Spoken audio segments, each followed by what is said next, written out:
नमस्कार प्यारे स्टूडेंट, आप सभी का स्वागत है हमारे यूट्यूब चैनल लेट्स डिस्कस में। प्यारे स्टूडेंट, जैसा कि स्क्रीन पर देख रहे हैं, आज हम डिस्कस करने जा रहे हैं क्लास 10th का विषय सामाजिक विज्ञान होगा, जो कि असेसमेंट वर्कशीट नंबर 11 है, यानी आकलन कार्यपत्रक संख्या 11 और 28/12/2021 के यानी 28 दिसंबर 2021 के लिए है। तो नीचे दिए गए स्रोतों को ध्यानपूर्वक पढ़िए और प्रश्न संख्या 1 से 4 तक उत्तर का दीजिए, ठीक है। तो चलिए, भारत जापान को सूत का निर्यात करता है। भारत क्या करता है? जापान को सूत का निर्यात करता है, यानी भेजता है, ठीक है।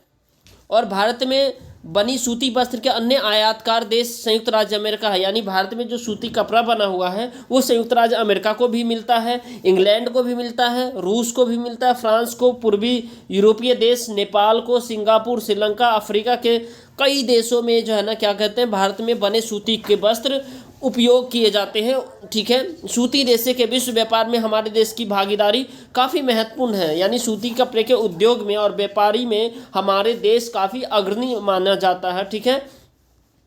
यह कुल अंतर्राष्ट्रीय व्यापार का लगभग 1/4 भाग है। हमारे कताई कारखाने विश्व स्तर पर प्रतिस्पर्धा कर सकते हैं, यानी कताई यानी जो है ना सूती वस्त्र बनाने के जो कारखाने हैं वो विश्व स्तर पे जो है ना वो क्या कर सकते हैं, आपस में जो है ना क्या कर सकते हैं, जो अपनी प्रतिस्पर्धा यानी कि अपनी क्वालिटी को बेहतर बना सकते हैं, बता सकते हैं, और हम जो सूत पैदा करते हैं उसका उपयोग करने में सक्षम है। लेकिन बुनाई और कताई प्रक्रमण इकाइयाँ देश में उत्पन्न किए जा गए उच्च कोटि के धागे का उपयोग नहीं कर पाती है, यानी देश में जो है ना बुनाई और कताई के थ्रू जो है ना उच्च कोटि के धागे यानी अच्छे धागे जो है ना उसका उपयोग प्रॉपर वे में नहीं हो पा रहा है। इस क्षेत्र में कुछ ही बड़े और आधुनिक कारखाने हैं, ठीक है, ऐसा माना जाता है, और तथा अधिकतर छोटी व बिखरी हुई इकाइयाँ ही हैं जिसका उत्पादन स्थानीय बाजार की मांग को पूरा कर पाता है, ठीक है।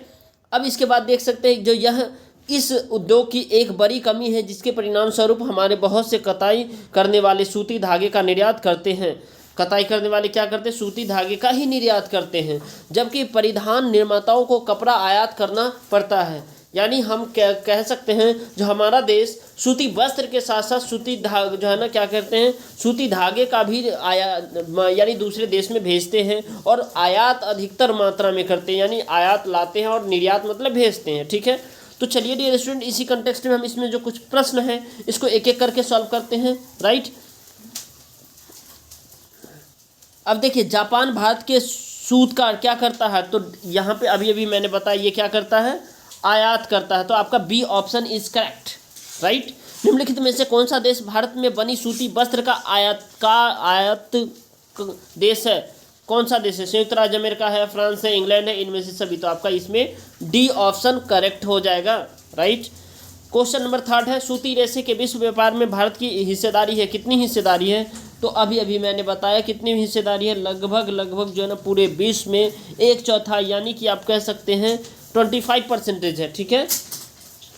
बुनाई और कताई तथा प्रक्रमण इकाइयों देश में उत्पन्न किए गए उच्च कोटि के धागे का अधिकांश उपयोग नहीं कर पाते हैं, क्यों नहीं कर पाते हैं?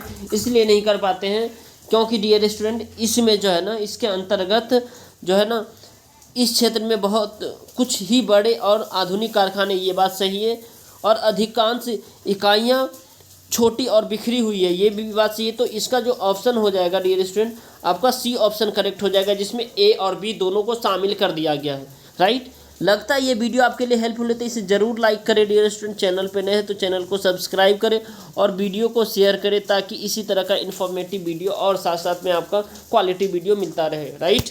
अब आगे देखते हैं डियर स्टूडेंट, इसके बाद जो है ना बेहद ही आसान से प्रश्न है, जो कि सॉरी 2 into 3 यानी 3 क्वेश्चन है 2 मार्क्स के, 6 मार्क्स के हो गए, और 2 क्वेश्चन है 3 मार्क्स के, यानी कि ये 6 मार्क्स के, और 1 क्वेश्चन 4 मार्क्स के है। तो चलिए हम स्टार्ट करते हैं। विनिर्माण उद्योग से आप क्या समझते हैं, इसका क्या महत्व है? इस सभी क्वेश्चन को एक एक करके हम सॉल्व करते हैं। देखिए, विनिर्माण उद्योग से आप क्या समझते हैं, इसका क्या महत्व है, ठीक है। तो इसे जब कच्चे माल को मूल्यवान उत्पादन में बनाकर अधिक मात्रा में वस्तुओं का उत्पादन किया जाता है, तो उस प्रक्रिया को विनिर्माण वस्तु निर्माण कहते हैं। जैसे कपास से कपड़ा बनाते हैं, गन्ने से चीनी का बनाते हैं, राइट। सेकेंड क्वेश्चन है डियर स्टूडेंट, कच्चे माल के आधार पर उद्योग का वर्गीकरण कीजिए। तो कच्चे माल के आधार पर कृषि आधारित उद्योग होते हैं, जिसके अंतर्गत कपास आता है, चीनी आता है, चाय, कॉफी और आदि, ठीक है। जबकि खनिज आधारित उद्योग में लोहा, इस्पात और सीमेंट आता है, राइट। आई होप कि आपको ये समझ में आ रहा है। क्वेश्चन नंबर 7 है, कृषि एवं उद्योग एवं दूसरे से पृथक नहीं बल्कि पूरक है, इस कथन की पुष्टि कीजिए। तो कृषि और उद्योग एक दूसरे से पृथक नहीं किए जा सकते, क्योंकि ये एक दूसरे के ही पूरक है। जैसे कि भारत में कृषि पर आधारित उद्योग ने कृषि पैदावार बढ़ोतरी को काफ़ी ज़्यादा क्या किया, प्रोत्साहित किया, आगे बढ़ाया, ठीक है। ये उद्योग कच्चे माल के लिए कृषि पर निर्भर रहते हैं। किस पे? कच्चे माल के लिए कृषि पर, तथा इनके द्वारा निर्मित उत्पादन जैसे सिंचाई के लिए पंप, उर्वरक, कीटनाशक दवाइयाँ, प्लास्टिक पाइप, मशीनें व कृषि औजार आदि पर किसान निर्भर है। अब इसके बाद नेक्स्ट है डियर स्टूडेंट, आधारभूत उद्योग से आप क्या समझते हैं? जो कि ये वीवीआई क्वेश्चन है आपके एग्जाम पर्सपेक्टिव से।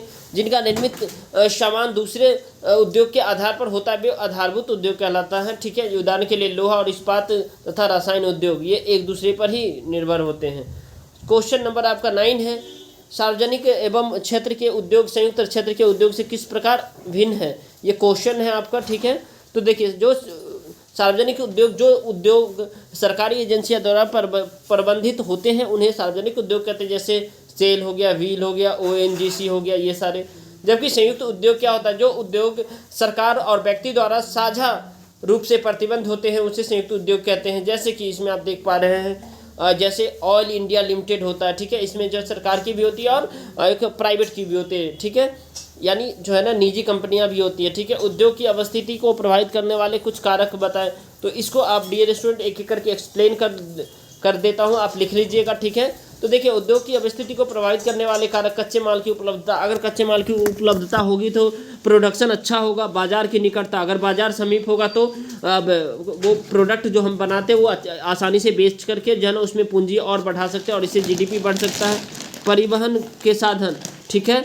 उसके बाद ऊर्जा संसाधन होता है, सस्ता श्रम होता है, ये सारे आपको पता चल रहा है, ठीक है। उसके बाद डियर स्टूडेंट इसमें देख सकते हैं आप, नेक्स्ट है तो सस्ता श्रम, यानी जितना आप जो है ना इसमें मतलब ये सब मिलेगा, यानी सस्ता श्रम यानी मजदूर मैक्सिमम काम करेगा कम पैसे में, ठीक है। तो ये सब प्रभावित करता है। पतन होता है, अगर खराब हो गया या मतलब अगर उद्योग नहीं चला तो ये पतन भी हो जाता है। और परिवहन के साधन वगैरह। तो ये सारे पॉइंट को आप एक एक करके नोट डाउन करके आप इसे जो है ना आसानी से एक्सप्लेन कर सकते हैं, ठीक है डियर स्टूडेंट। तो आई होप कि आपको ये वीडियो पसंद आया है। लगता है ये वीडियो आपके लिए हेल्पफुल है तो इसे ज़रूर लाइक करें। चैनल पे नहीं तो चैनल को सब्सक्राइब करें और वीडियो को शेयर करें, ताकि आपको लेटेस्ट इन्फॉर्मेशन और लेटेस्ट अपडेट मिलता रहे, ठीक है। और डियर स्टूडेंट टेलीग्राम चैनल पर जुड़ जाए, क्योंकि वहाँ पर आपको जो है ना वर्कशीट प्रोवाइड की जाएगा, सोल्यूशन प्रोवाइड कर दी जाती है, ताकि आपको वहाँ से भी आप वर्कशीट आसानी से आप डाउनलोड कर सकते हैं और आप आंसर लिख सकते हैं, ठीक है। तो चलिए फिर मिलते हैं नेक्स्ट वीडियो के साथ। तब तक के लिए bye bye, take care, have a nice.